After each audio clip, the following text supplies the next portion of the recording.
Miyamoto Musashi. The name alone commands respect across centuries. 60 duels, 60 victories, never defeated.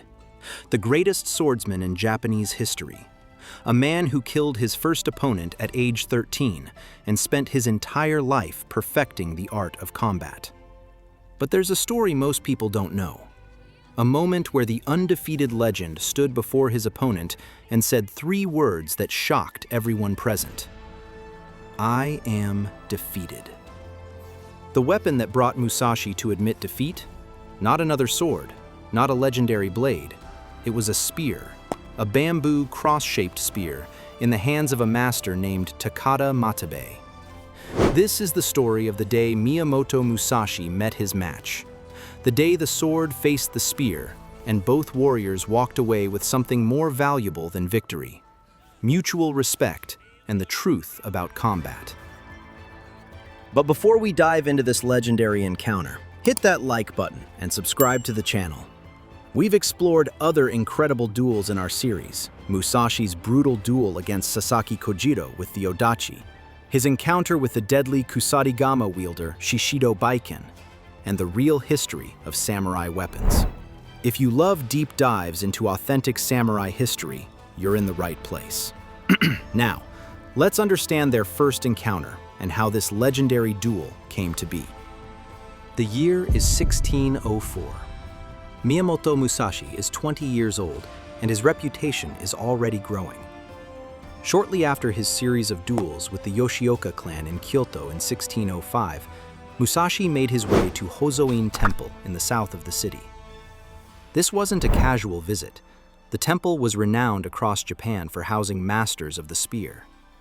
Musashi came to test himself against the best, to see if his two-sword technique could overcome the reach and versatility of the legendary Hozoin-ryu spear school. To understand why Musashi traveled here, you need to know about the man who created this school. Hozoin-ryu was founded by Hozoin Kakuzenbo Ine, who lived from 1521 to 1607. Ine was a Buddhist monk at Kofukuji Temple in Nara, but he wasn't your typical peaceful monk. He adored martial arts and trained intensely in swordsmanship while being mentored by Daizen Dayu Moritada, a master of the spear. But Ine wasn't satisfied with traditional spear techniques. He wanted something revolutionary. Legend says that one evening, Ine was walking by Sarusawa Pond at Kofukuji Temple. He saw the reflection of the crescent moon shining on the water's surface, and in that moment, inspiration struck.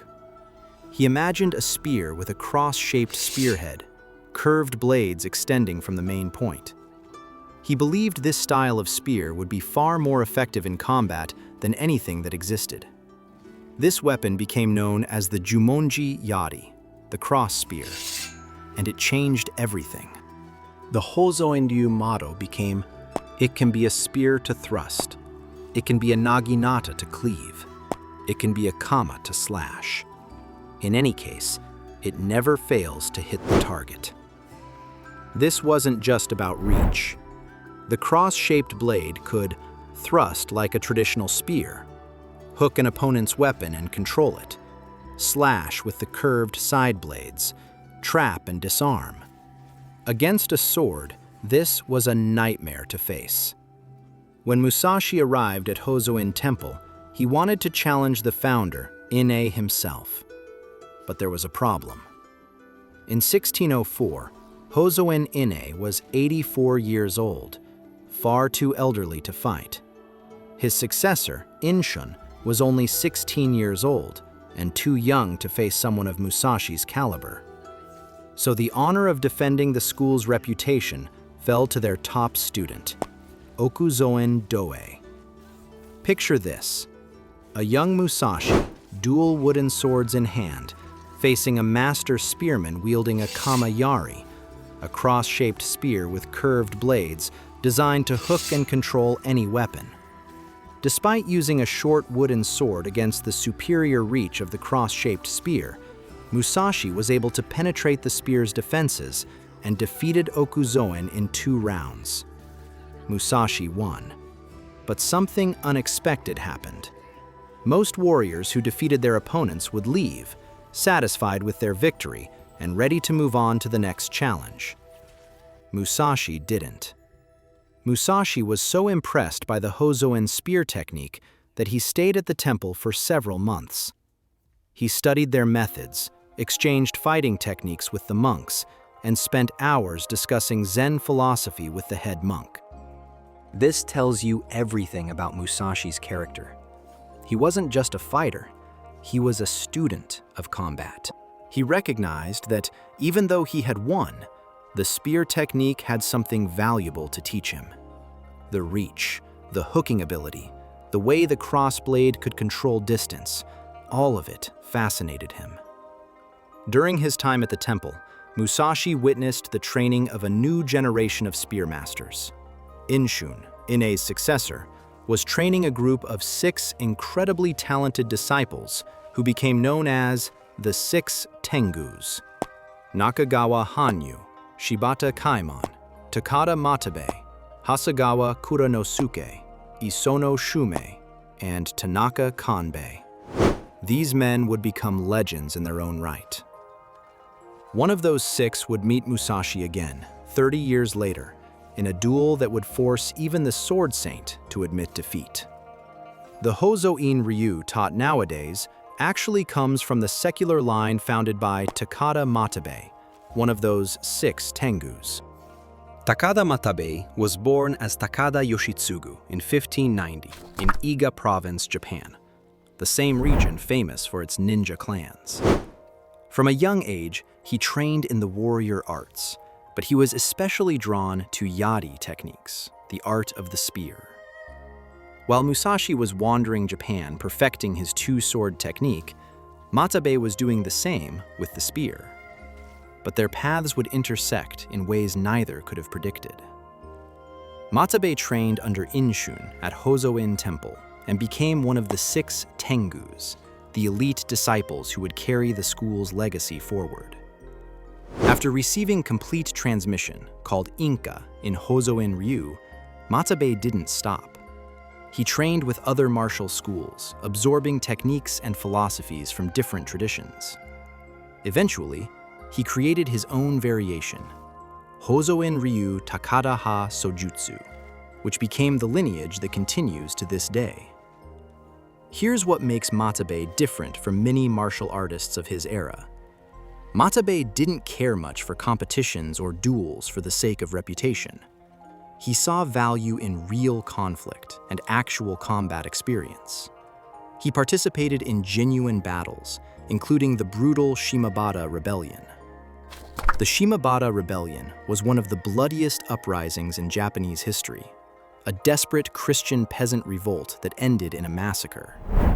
Matabei fought in that chaos, where survival meant more than technique. It meant adaptability, endurance, and real killing skill. This wasn't a dojo fighter. This was a man who had seen death, dealt death, and understood the difference between sport and war. By the 1630s, both Musashi and Matabei had become legends in their respective arts, and they knew each other. While Musashi was staying in Kokura, Matabei had visited him many times to receive his unique teachings. They had a mentor-student dynamic, with mutual respect flowing both ways. Think about that. Matabei, a master spearman in his own right, founder of his own school, was humble enough to learn from Musashi. And Musashi, despite being the greatest swordsman alive, respected Matabei's skill enough to teach him. They weren't rivals. They were fellow seekers of martial perfection. But in 1634, politics would force them into a confrontation neither wanted. In 1634, while Musashi was in his early 50s, a duel was arranged by Lord Ogasawara between Musashi and the lance specialist Takada Matabei. Lord Ogasawara requested that Matabei duel Musashi. Matabei was compelled to fight, even though he had not wanted to, as he had to obey his lord's command. This wasn't a grudge match. This was political theater. Imagine being forced to fight someone you respect, someone who has taught you, someone you consider a fellow master. Both men understood this was about spectacle, about entertaining the Lord and his court. But they were also both warriors who understood that even a friendly bout reveals truth. Since it was a friendly bout, no live weapons would be used. Training weapons were chosen to avoid bloodshed. The duel would follow a point system based on scoring a clean hit, whether physical or theoretical. Matabei chose a bamboo jumonji Yari, a cross spear, with padding on the tip and a small strip of bamboo inserted about a foot under the spearhead to act as the crossbar. His weapon was roughly 9 shaku long, about 9 feet or 2.7 meters. Musashi chose a single bokuto, a wooden sword, which was much shorter than his adversary's weapon. The reach difference was massive. Matabei had nearly 6 feet of reach advantage. In a combat situation, that should be insurmountable. The onlookers gathered. Lord Ogasawara sat in his place of honor. The two masters bowed and took their positions. At the beginning of their duel, Matabei attacked Musashi with his lance. Musashi calmly penetrated into close range, using the middle-level guard, and scored the first point. This is what made Musashi legendary. The ability to close distance against a longer weapon isn't about speed. It's about timing, reading your opponent, and moving in the exact moment their weapon is committed to an attack and can't be pulled back fast enough. The second bout went the same way. Musashi again managed to penetrate Matabei's reach and scored another point. At this point, conventional wisdom says the duel is over. Musashi has won twice. His legend grows. Matabei has fought honorably, but been bested. But something was about to happen that would shock everyone present. They reset. Matabei adjusted his stance. Maybe he was reading Musashi's timing now. Maybe he was waiting for a different opening. In the third bout, Matabei's lance slid between Musashi's legs, making contact. A touch. A single touch. In the point system they were using, this counted. Here's where Miyamoto Musashi, the undefeated legend, the man who had killed over 60 opponents, the greatest swordsman in Japanese history, did something that defines his true character. Musashi immediately said, "I was touched, therefore I lost this time." He then turned to all of the onlookers and spoke about how much of an adept Matabei was with the lance, praising his skill publicly. Think about what this means. Musashi had already won 2 rounds. He could have dismissed it. He could have said it didn't count, that it was between the legs and not a killing blow. He could have demanded they continue until he won 3 rounds. Instead, he acknowledged the touch. He called it a loss, and he praised his opponent. This is the mark of a true master. Not just skill with a weapon, but the character to recognize when someone has bested you, even in a single exchange. But Matabei wasn't finished showing his own character. Before the duel could continue, Matabei suddenly called for the duel to stop. He put down his weapon and gave up, saying, "The spear is a long weapon compared to the sword, which is a shorter weapon. Despite having a considerable reach advantage, I was not able to claim victory in 3 exchanges. In the end, I am bested while wielding my long, prized possession." Later, Matabei said after the duel, "Master Musashi is a true adept whom I was unable to touch," even though he literally had just touched Musashi. Lord Ogasawara, satisfied with the display of skills from both warriors, concluded the duel at 3 exchanges and called it a draw. Both men bowed. Both men had shown not just their martial skill, but something far more rare: humility, respect, and the wisdom to recognize greatness in another. This duel matters more than any of Musashi's victories. When you win 60 duels and kill 60 opponents, people remember your skill. But when you publicly acknowledge that you are defeated and give your opponent the due credit, people remember your character. Musashi could have been just another killer, another warrior obsessed with an undefeated record. Instead, he became a philosopher, a teacher, and a man who understood that true mastery isn't about never losing, it's about learning from every encounter. The spear had every advantage: 9 feet of reach versus 3 feet, the ability to hook, thrust, slash, and control distance. In the hands of a master like Takada Matabei, it was nearly unbeatable. But Musashi's ability to close distance, twice, showed that skill can overcome physical disadvantages. And Matabei's single touch showed that even the greatest warrior in history isn't invincible.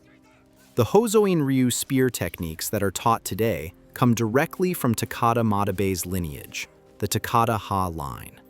His humility, his dedication to real combat experience, and his willingness to learn from others, including Musashi, made him the master whose teachings survived. Musashi went on to write the Book of 5 Rings, where he discussed strategy, philosophy, and the nature of combat. He understood that acknowledging the spear's effectiveness wasn't weakness, it was wisdom. Both men walked away from that duel with something more valuable than victory. They walked away with the truth that mastery is never complete, that every weapon has its place, and that respect between warriors transcends the outcome of any single fight. If you enjoyed this deep dive into the real history behind Musashi's legend, hit that subscribe button. We're exploring more legendary duels, more samurai weapons, and more stories where history is stranger and more fascinating than fiction. Drop a comment below. Do you think Musashi truly lost that third exchange, or was he being overly humble? And could you imagine yourself having the character to admit defeat when you'd already won twice? Thanks for watching. Remember, the greatest warriors aren't those who never lose, they're those who never stop learning.